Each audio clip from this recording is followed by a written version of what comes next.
Sometimes life throws at you the kind of twist you never see coming, the kind that feels like it belongs in a movie rather than real life. For me, that twist began on the day I got the phone call that changed everything. I was just sitting at my small rented apartment, sipping tea, and trying to figure out how to make ends meet for yet another month. My life had always been a series of struggles ever since my parents left me when I was barely a teenager. 15 years had passed since that night when they walked away and never came back, leaving me at my aunt's doorstep like I was some unwanted burden. That night still played in my mind like a broken record, my mother avoiding my eyes, my father with that cold expression, and me standing there clutching my little school bag, wondering what I had done so wrong to deserve it. But my aunt, God bless her, cooked me and fed me, clothed me, and gave me love where there was none. She wasn't rich back then, but she had a heart big enough to fill the emptiness my parents left behind. She became my world. And then, just as I had begun to think life would always be a constant climb uphill, the lawyer's voice on the other end of the phone told me something I could hardly believe. My aunt, the very woman who had sacrificed everything for me, had passed away, but she had left everything she owned in my name. At first, I thought it meant a few old pieces of jewelry and maybe the house I grew up in.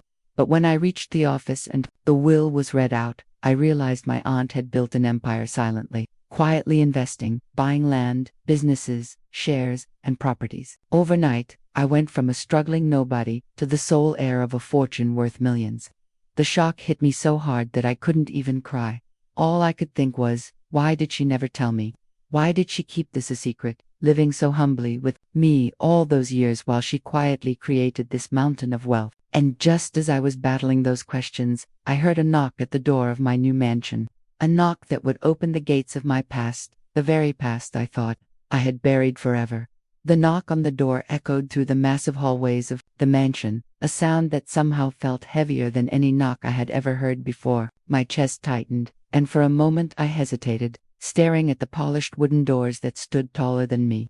Doors that had once belonged to my aunt but were now, by some strange twist of fate, mine.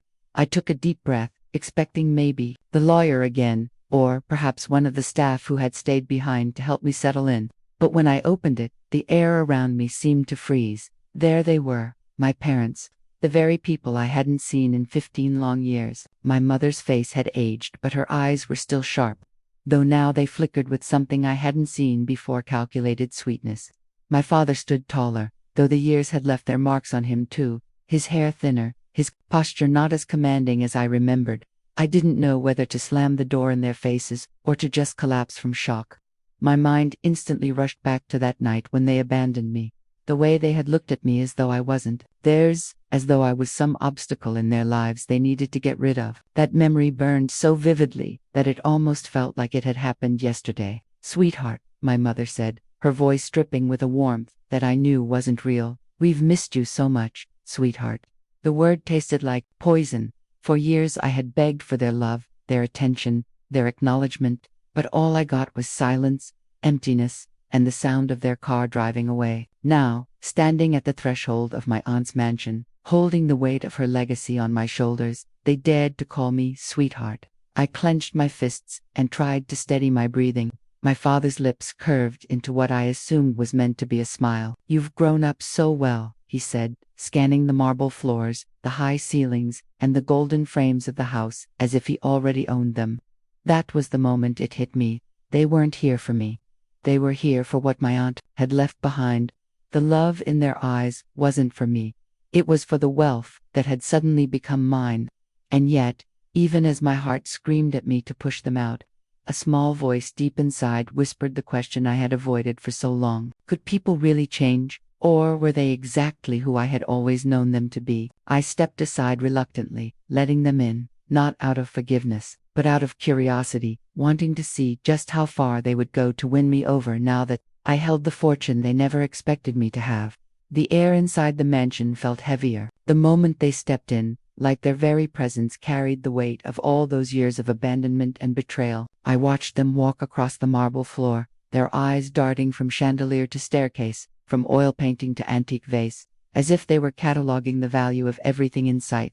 My aunt had decorated this place with such quiet elegance, but to me, every corner still carried the warmth of her laughter, her patience, her late-night stories when I couldn't sleep. To them, though, it was just money. My mother touched the edge of the grand piano, running her fingers over it like she had suddenly discovered an appreciation for music, even though, in my entire childhood, I never once saw her hum a lullaby or sing me to sleep. "This house is beautiful," she said, pausing just long enough for me to know she was waiting for me to respond, perhaps to offer some opening, some chance for her to slip back into my life like she had never left. But I stayed silent. My father, on the other hand, was more direct. He walked toward the large portrait of my aunt that hung above the fireplace, his jaw tightening just a little before he turned back to me with a sigh that sounded almost rehearsed. "She really loved you, didn't she?" he said. The way he spoke, I could feel the manipulation laced in every syllable, like he was laying the foundation of some grand performance where he played the part of the remorseful father. And yet, I couldn't help but feel the flicker of rage in my chest. Where was this concern when I was a child waiting at the window every night, hoping they would come back? Where was this sudden awareness of love when I cried myself to sleep, or when I wondered if I'd ever belong to someone again? I clenched my jaw, fighting the storm of emotions. "She was the only one who did," I finally replied, my voice sharp, cutting through the silence like glass. My mother flinched slightly, but instead of guilt, I caught the faintest hint of annoyance flicker across her face. She quickly masked it with a trembling smile. "We had our reasons," she whispered, as though that could erase a decade and a half of abandonment. My father stepped closer, placing a hand on my shoulder, and for a moment I froze. It had been so long since I had felt his touch that my body didn't know how to react. But then I remembered everything. I shrugged his hand off, and the look in his eyes told me exactly what I needed to know. They weren't here because of guilt. They weren't here because of love. They were here because the daughter they had discarded had suddenly become the key to a life they had always chased: wealth, power, and comfort. And yet, despite knowing that truth, I felt a dangerous curiosity creeping in. How far would they go to pretend they cared? Would they beg, cry, manipulate, or even try to destroy me if I didn't bend? And deep down, a darker thought haunted me. Was I strong enough to face them, or was some part of me still that abandoned child who secretly wanted their approval? Dinner that night was the strangest meal of my life. The mansion's cook had prepared a spread fit for royalty, but every bite tasted like ash in my mouth because of the company I was forced to share the table with. My parents sat across from me, smiling too much, complimenting every dish, pretending as if we had always been this happy family. My mother laughed at stories she fabricated about my childhood, telling them as if she had been there to witness every moment, when in reality she had walked out long before those memories were even made.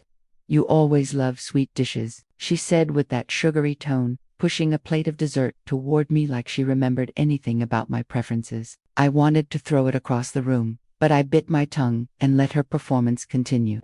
My father, however, didn't waste as much time with sentimental lies. He leaned back in his chair, sipping the expensive wine from my aunt's cellar, and finally came out with what he had been dancing around since the moment he stepped foot inside the house. "You know," he began, his voice heavy with false concern, "handling an estate like this can be overwhelming. You're young, and it's a lot of responsibility. Maybe you could use some guidance there." It was, the mask slipping, the truth creeping into the conversation like poison seeping into water. I set my fork down slowly and looked at him, meeting his gaze without flinching. "Guidance," I repeated, the word heavy on my tongue.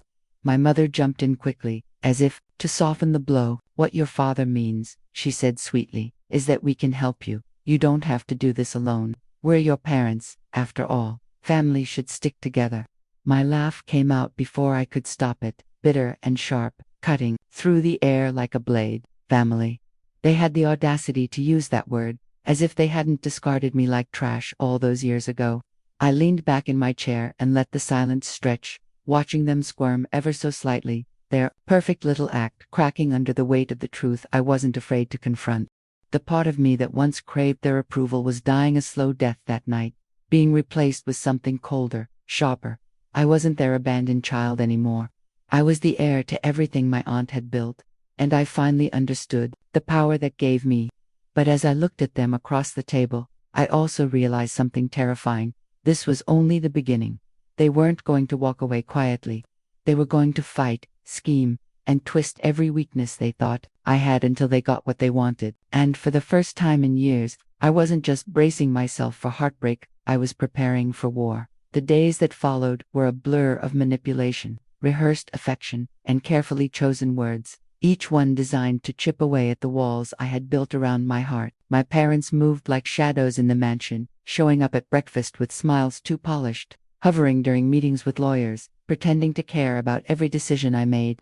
My mother would sit in the garden with me, her hands folded neatly in her lap, telling me stories of how she had always wanted the best for me, and how circumstances had forced them to leave me with my aunt. She spoke of sacrifice, of hard choices, painting herself as a victim of life rather than the architect of my abandonment. My father, on the other hand, was bolder. He would talk of investments, of future planning, of how the wealth could be multiplied under his direction, as if I were still a helpless child who needed his hand to guide me. But every word, every smile, every false tear only hardened me further. I could see through them as clearly as glass, their motives screaming louder than their voices ever could. At night, when the house was silent, I would walk through the halls and pause at my aunt's portrait, the flickering light from the chandeliers illuminating her kind eyes. I whispered my fears to her picture, my doubts, and my determination not to let her sacrifices be tarnished by the very people who had once thrown me away. In those quiet hours, I made myself a promise. I would honor her legacy not by giving in to the vultures who had suddenly resurfaced, but by standing tall, by protecting what she had entrusted to me, and by becoming stronger than the child they had abandoned. The breaking point came one evening when my father pushed a stack of papers across the desk. Contracts that would secure my future but in reality would strip me of everything my aunt had left me. I looked at his face, saw the greed burning behind his eyes, and in that moment, every ounce of hesitation I carried turned into steel. I pushed the papers back toward him and said, with a calmness that surprised even me, "You left me once, and I survived. You won't get a second chance to ruin me." The silence that followed was deafening. My mother's mask cracked, the sweetness slipping into fury, while my father's face twisted with frustration. They had come expecting a weak child, but what they found was someone who had grown from pain into strength, someone who would never again be at their mercy. That night, they left the mansion, their footsteps echoing against the marble floors, fading into the distance just as they had 15 years ago. Only this time, it was different. I wasn't the abandoned child, watching their backs disappear. I was the heir who stood in the doorway of a life they could never touch again, and as the gates closed behind them, I realized something even deeper. Sometimes family isn't about blood, it's about who stands beside you when everyone else walks away. My aunt had been my real family, and through her, I had finally found the strengths to close the chapter that had haunted me for so long. But even as I turned back into the vast mansion, a part of me knew this wasn't the end. People like my parents don't vanish quietly. They would be back. Maybe not tomorrow, maybe not next month, but one day, with new schemes and new lies. And when that day comes, I'll be ready not just to defend what's mine, but to prove once and for all that the child they abandoned had grown into someone far stronger than they ever imagined.